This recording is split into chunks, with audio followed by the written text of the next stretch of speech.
To his idol, Bob Marley would one day sing, "Haile Selassie is the chapel, power of the Trinity. He is the only King of Kings."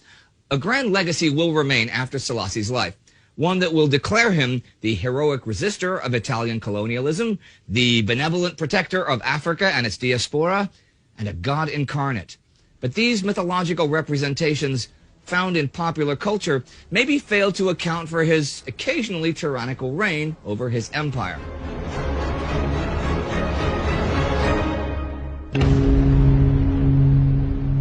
Welcome to another World War II in real-time biography special, where I take a closer look at the major or interesting figures of the war. I'm Indy Nidell. Haile Selassie is born in 1892, son of General Ras Makonnen, de facto foreign minister of Ethiopia. Makonnen is a Europe-friendly member of the Ethiopian royal family, but also one of the military leaders that fight off the Italians in the First Italo-Ethiopian War from 1887 to 1889. Haile Selassie grows up in the village Ejersa Goro in the Harar province of Ethiopia, where his father serves as regional governor and regent. He is actually born Lij Tafari Makonnen, meaning a child of royal blood who is respected or feared.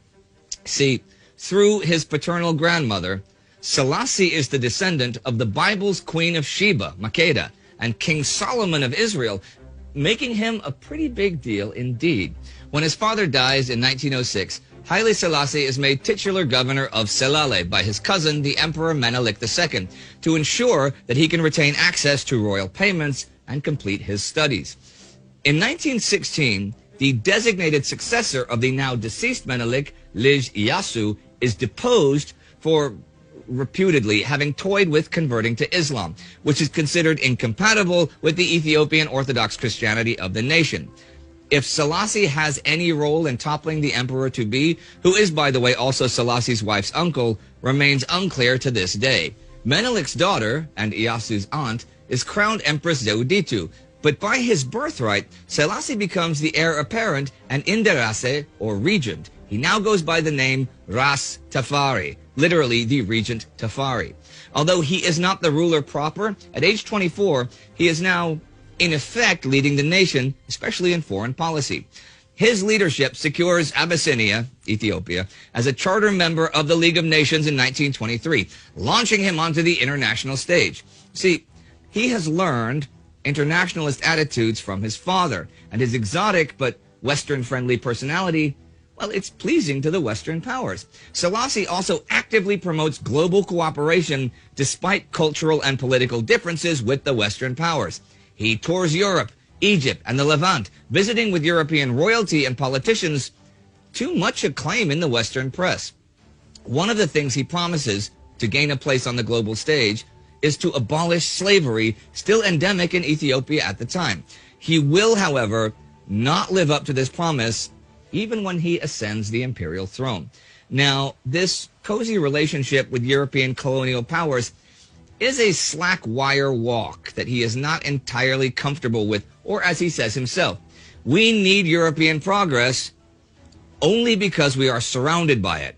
That is at once a benefit and a misfortune. In 1928, he faces a coup, specifically because of his relations with Europe, but it fails as the regional administration rallies behind him.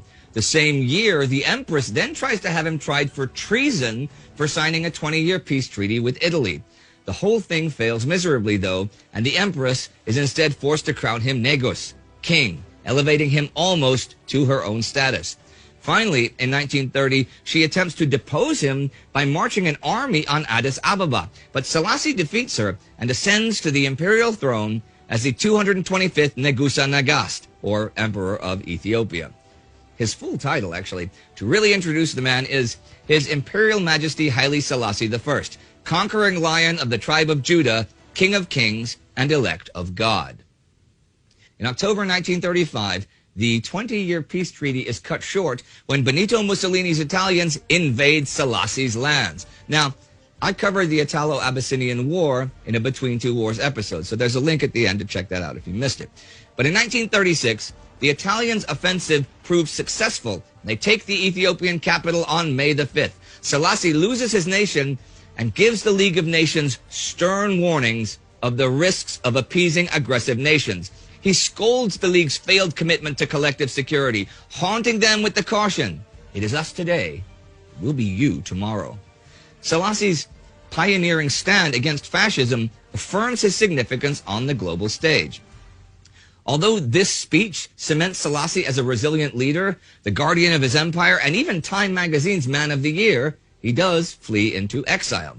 He lives in a grand Victorian house in Bath, England, for most of the next 5 years. Soon enough, in his home country, World War II rages between British and Commonwealth troops and the Italians. The Allies are seriously outnumbered, but against the odds, in forceful counteroffensives, they defeat the Italians, ending their power in East Africa. In May 1941, Selassie triumphantly returns to Ethiopia's capital, Addis Ababa. British Prime Minister Winston Churchill actually calls Selassie, telling him, "It is with deep pleasure that the British nation and empire have learned of your Imperial Majesty's welcome home. Your Majesty was the first of the lawful sovereigns to be driven from his throne and country by the fascist Nazi criminals, and you are the first to return in triumph."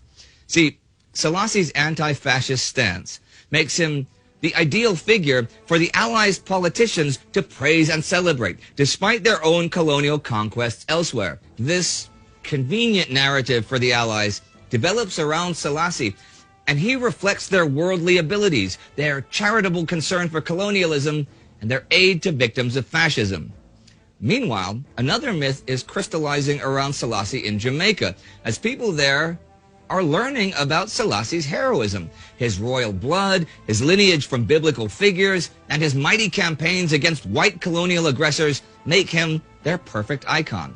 To them, he is the messianic figure that Marcus Garvey had predicted decades ago.